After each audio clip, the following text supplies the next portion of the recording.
ఈ మార్గాన్ని బంద్ చేసిన తర్వాత జల రవాణా ఆగిపోయింది. తమకు మిత్ర దేశాలైన వారి నౌకలని ఇరాన్ హార్ముజ్ నుంచి వెళ్లేందుకు అనుమతిస్తుంది. గతంలో 48 గంటల్లో హార్ముజ్ జలసంధిని తెరవాలని ట్రంప్ డెడ్ లైన్ విధించారు. హార్ముజ్ కేంద్రంగా భారీగా బలగాలను కూడా మోహరిస్తున్నారు. భీకర దాడికి సన్నద్ధమని సంకేతాలు కూడా ఇస్తున్నారు. దీంతో ఈ ప్రాంతంలో నీటి అడుగున్న అత్యాధునిక మందు పాత్రలను అమర్చింది ఇరాన్. ఇవి వాటర్ మైన్స్ అని చెప్తున్నారు.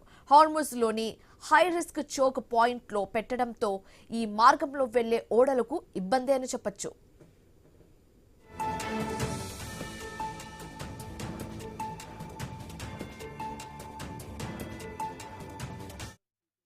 మమ్ సిరీస్ కు చెందిన హమమ్ 3, మహామ్ 7 రకాలకు చెందిన అడ్వాన్స్డ్ మందుపాత్రలను హార్ముజ్ లో పెట్టింది ఇరాన్. ఇవి మల్టీ సెన్సార్ ట్రిగర్స్ తో పనిచేస్తాయి. అయస్కాంత తరంగాల ద్వారా సంకేతాలు స్వీకరిస్తాయి. నేరుగా మైన్స్ కు కాంట్రాక్ట్ కావాల్సిన పని లేదు. ఒత్తిడి తగులుతుందని భావించిన వెంటనే పెను విస్ఫోటం సృష్టిస్తుంది. దీంతో నౌకలు నీటిలోనే బ్లాస్ట్ అయిపోయే ఛాన్సెస్ ఉంది.